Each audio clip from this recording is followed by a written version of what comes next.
so we have this laws of logarithm. So ginagamit naman natin itong laws of logarithm to solve other logarithms na mahirap gawa ng same base. So we have product law.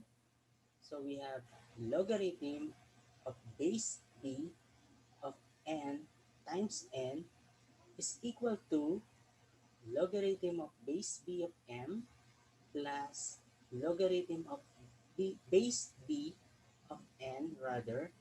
Ang ibig sabihin nito, class, pag meron tayong number, product of a number, kukunin natin yung separate logarithm nila, then proceed to addition.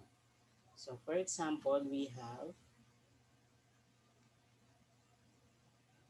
logarithm of base 2 of 3x. So, makikita natin ang 3x ay product ng dalawang number, isang 3 at x. So, what we're going to do is kunin ang kanilang separate logarithm. So, we have logarithm of base 2 of 3, then logarithm of base 2 of x, then proceed to addition. Okay? Next, we have the quotient law. Ito naman is pag ang number natin sa logarithm is a quotient or fraction ng dalawang number, katulad nito, m over n.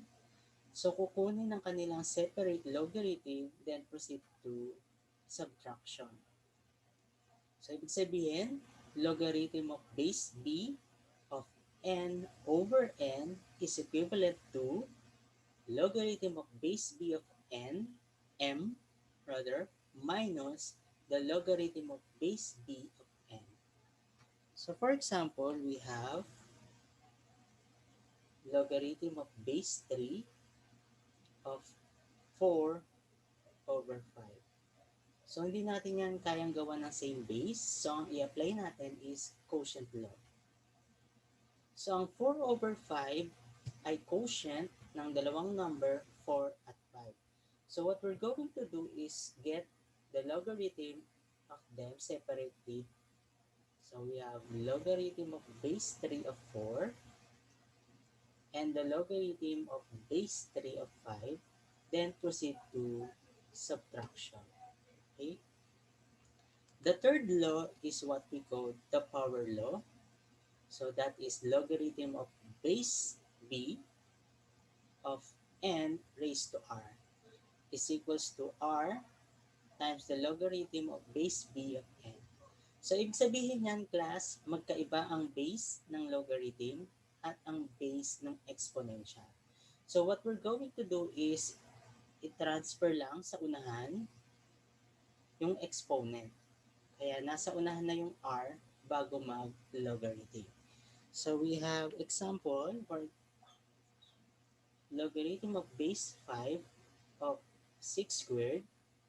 So hindi magkapares ang base ng logarithm at ng exponential kasi 5 and 6. So what we're going to do is apply the power law. Ilipat lang natin yung exponent sa unahan. So that is 2 times the logarithm of base 5 of 6. Another formula is what we call the change of base formula. So that is the logarithm of base b of x is equivalent to logarithm of base a of x over the logarithm of base a of b. So, ang ibig sabihin nito, class, pag magkaiba yung base ng logarithm at yung mismong number, so pwede natin siyang palitan ng other base and then convert natin sa quotient. So, for example, we have logarithm of base 2 of 3. So, ano ang magiging equivalent niya kung ang instruction ay change to base 10. For example, change to base 10. So, ang una natin gagawin, class, is magsulat ng dalawang logarithm of base 10. Isa sa numerator, isa sa denominator. Then, ang magiging number ng numerator ay manggagaling dito. So, we have 3. And then, ang number naman ng denominator ay yung original base, which is 2. Okay, so pagdating sa part na to, pwede pa natin itong i-simplify into logarithm of 3 over logarithm of 2. Kasi alam natin na ang logarithm of base 10 is equivalent to log kahit walang base. Okay? So, logarithm of 10 is equivalent to log. Hindi na lang natin nilalagyan ng base 10. So, these are the laws of logarithms and change of base formula that we can apply to solve other logarithms. So now, we are going to apply laws of logarithms to other examples. So the instruction is use the laws of logarithm to expand the following. So ibig sabihin, from a single logarithm, i-expand natin siya. And then, at the same time, i-apply na rin natin both the laws of logarithms and the basic properties of logarithms. So for example, we have example number 1, logarithm of a times b squared. So alam natin na ito ay product ng dalawang number a and b squared. So therefore, ang i-apply natin dyan is product law. So kunin ang separate logarithm nila. We have logarithm of a and logarithm of b squared. Then proceed to addition. And then, hindi pa to ang expanded form kasi itong part na to, pwede pa natin applyan ng power law. So, ililipat natin yung base, ay yung exponent rather, sa unahan bago mag-logarithm. So, ang magiging final answer dito class is logarithm of a plus 2 times the logarithm of b. Okay? Now, we have example number 2, the logarithm of base 3 of 3 over x cubed. So, yung buong 3 over x naka-raised sa 3. So, ang una natin gagawin dyan is, pwede natin yan applyan ng power law. So, pag power law, transfer natin yung exponent sa unaan bago mag-logarithm. So, that is 3 times the logarithm of base 3 of 3 over x. Ayan. And then, ito ang applyan natin ng quotient law kasi meron tayong 3 over x. So, what we're going to do is kunin ang kanilang separate logarithm then proceed to subtraction. Pero, kasama pa rin yung 3 sa labas. So, yan ay magiging 3 times the quantity of logarithm of base 3 of 3, then logarithm of base 3 of x, proceed to subtraction. Yan. And then, etong part na to, pwede natin applyan ng basic property kasi alam natin na pag ang logarithm na may same base, yung logarithm at yung exponent, alam natin may 1 yan. The answer is yung exponent. So, ibig sabihin, itong part na to ay magiging 1.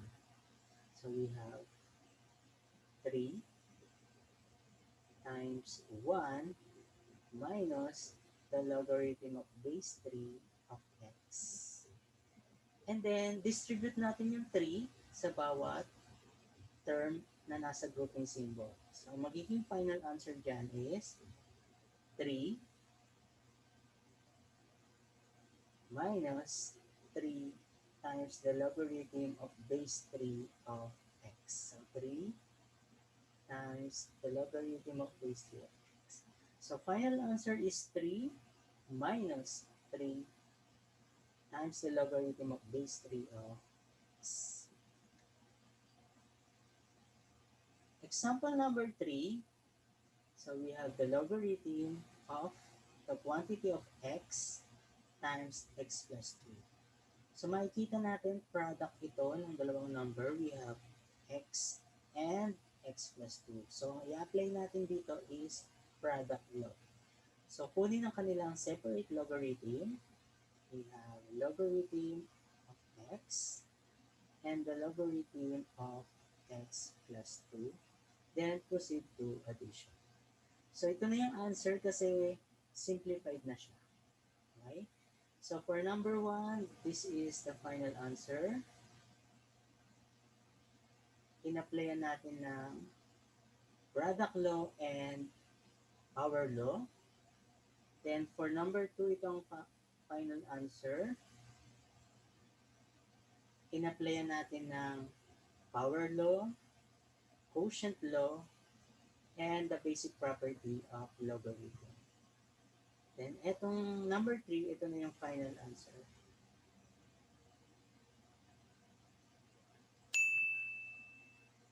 Okay, so let's proceed to other examples. Ang instruction naman dito, class, is use the laws of logarithms to condense the following. So, ang ibig sabihin niyan, class, from 2 or more logarithms, gagawin natin siyang single logarithm sa pamamagitan ng laws of logarithms. So, for example, we have example number 1, logarithm of 2 plus logarithm of 3. So kung mapapansin nyo, addition siya ng dalawang logarithm nanggaling siya sa product law. So ibabalik natin siya into a single logarithm. So they have the same logarithm of base 10. Then nanggaling siya sa 2 times 3. So dalawang number na minultiply. So ang final answer dyan is logarithm of 6.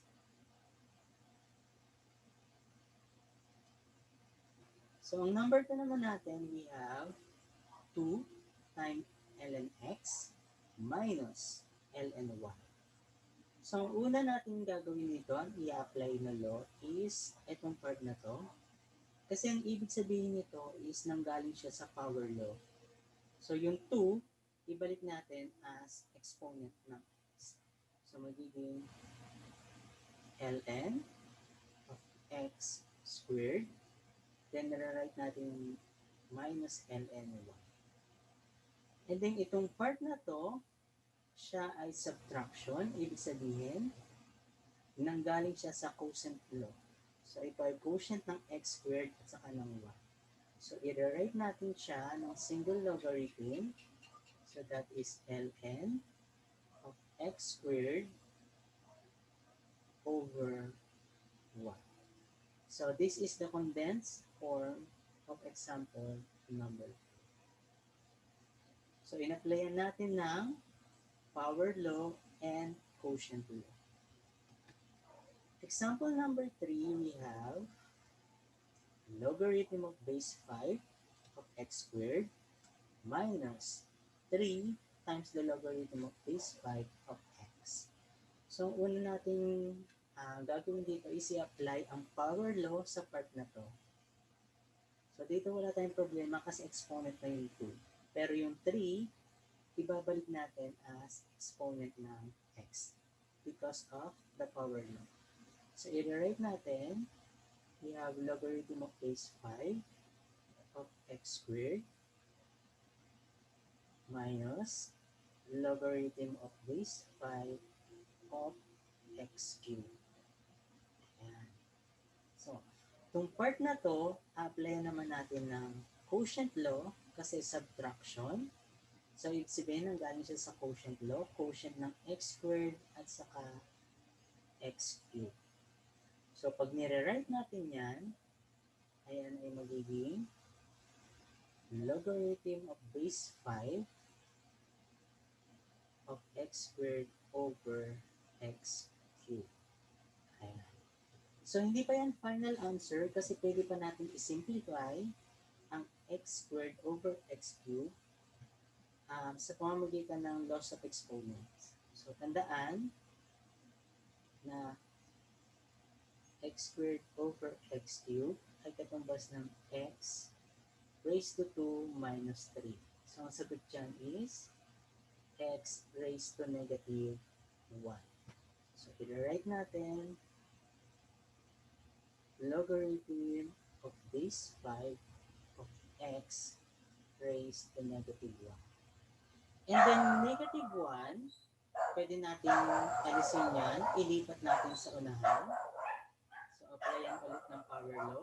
Para ang maging final answer is negative 1 times the logarithm of base 5 of x or negative logarithm of base 5 of x. So, ito na yung final answer, condensed form ng example number 3. So, in-applyan natin siya ng power law, quotient law, rules of exponent, and another power law. Now, pagdating naman sa example number 4, so we have 2 minus logarithm of 5. So, wala tayong makikitang same logarithm. So, paano natin yan gagawin? So, yung 2, gawan natin ang paraan para magkaroon siya ng logarithm. So, tandaan, di ba ang logarithm of base 10 of 10 squared is equals to 2. So, that is kasama sa basic property, di ba? Pag same base ng logarithm at ng exponential, ang answer ay yung exponent. So, ibig sabihin, i-substitute natin to para sa 2, para magkaroon ng logarithm. So, ito ay katumbas ng logarithm of base 10, hindi na natin isusulat, of 10 squared. So, i-write natin logarithm of 10 squared minus logarithm of 5. Then, ito pwede natin applyan ng quotient law kasi subtraction yan. Quotient ng 10 squared saka ng 5. So, i-write natin logarithm of base 10 pero hindi na natin sinusulat. So, that is logarithm of 10 squared over 5. Then, simplify natin yung number na to. So, we have logarithm of 100 divided by 5. Simplify pa natin kasi 100 divided by 5 is 20. So, we have the logarithm of 20. So, the final answer is logarithm of 20. So, in-applyan natin yung 2 ng basic property para magkaroon siya ng same log sa 5. Then, in-apply natin ang quotient law, then simplification ng number. Kaya ang final answer is logarithm of 20. Okay, let's proceed to other examples of change of base formula. The instruction is use change of base formula to rewrite the following. Pero hindi ibig sabihin na change of base formula lang yung gagamitin natin. So, sa pag-process nitong mga examples na to, pwede pa rin natin i-apply yung laws of logarithms and the basic properties of logarithm. So, start tayo with logarithm of base 6 of 4. The instruction is change to base 2.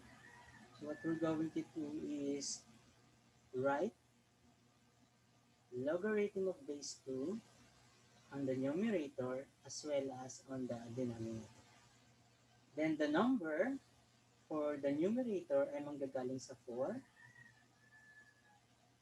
And then yung number sa denominator ay manggagaling sa original base which is 6. And then, etong part na to, pwede pa natin applyan ng basic property. So, ang 4, katumbas siya ng 2 squared. So, i-rewrite natin. Logarithm of base 2 of 2 squared over logarithm of base 2 of 6. So, base sa ating basic property, ang sagot dito ay yung exponent na 2. Or, rewrite natin. 2 over logarithm of base 2 of 6. So, this is the final answer for number 1. So, for number 2, logarithm of base 1 half of 2, the instruction is to change to base e. So, una natin gagawin, magsulat ng dalawang logarithm with base e, isa sa numerator, isa sa denominator. Then, ang number ng numerator ay manggagaling sa 2. Then, ang number ng denominator ay manggagaling sa original base, which is 1 half. And then, itong part na to, pwede natin applyan ng quotient law kasi 1 over 2 is quotient ng 1 and 2. So, meaning to say, kukunin natin yung separate logarithm nito and then proceed to subtraction. So, i-write natin. We have logarithm of base e of 2 over the logarithm of base e of 1 minus the logarithm of base e of 2. So, itong part na to, applyan natin ng basic property pa rin kasi logarithm of 1 of any base is 0. So, sulat natin, logarithm of base e of 2 over 0 minus logarithm of base e of 2. So, hindi na natin sinusulat yung negative, ay yung 0 rather. Ang sagot na lang dyan is negative logarithm of base e of 2. So, we have logarithm of base e of 2 over negative logarithm of base e of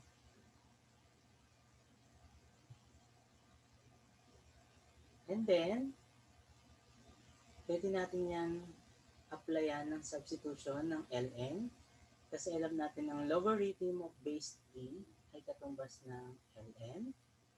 So that is ln2 over negative ln2. So the answer here is negative 1. Kasi ln2 divided by negative ln2 is negative 1. Next, we have example number 3. Logarithm of base 4 of 17. The instruction is change to base 10. So, una natin gagawin is write logarithm of base 10 sa numerator and sa denominator. Then, ang number sa numerator ay manggagaling sa 17. Then, ang number sa denominator ay yung original base, which is 4. And then, hindi na natin kayang isimplify ang 17 saka 4 kasi ang base niya ay 10. So, yan na yung answer niya, pero yung logarithm of base 10, papalitan na lang natin ng log. Kasi understood na ang logarithm of base 10 ay log. So, final answer ng number 3 ay logarithm of 17 over logarithm of 4.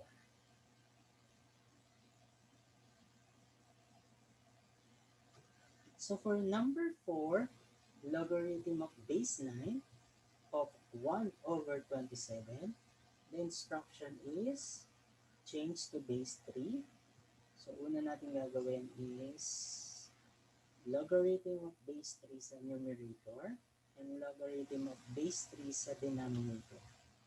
Ang number sa numerator ay manggagaling dito, 1 over 27. Then, ang number ng denominator ay manggagaling sa original base, which is 9. So, kaya pa natin itong i-simplify kasi ito pwede natin gawa ng same base na 3. Ito rin ay pwede natin gawing same base na 3. So, lagyan natin ng note na ang 1 over 27 ay katumbas ng 1 over 3 cube. Katumbas din siya ng 3 raised to negative 3. And then yung 9, katumbas siya ng 3 squared. So, ito yung gagamitin natin pampalit dito sa part na to. So, yan ay magiging logarithm of base 3 of 3 raised to negative 3. Yung denominator ay magiging logarithm of base 3 of 3 squared. And then, pag sinimplify natin ito, gamit natin ang basic property na pag may same base, ang logarithm at ang exponential, ang sagot ay yung exponent. So, this is negative 3. Sa denominator, ganun din, basic property of logarithm, ang sagot ay yung exponent na 2. Ibig sabihin, ang final answer dito is negative 3 over 2. So, that is how we process the change of base formula. So, hindi lang nag-change ng base, ina-apply pa rin yung other laws of logarithm and basic properties of logarithm. Thanks for watching. See you on the next video. Don't forget to subscribe and hit that notification bell for more video tutorials.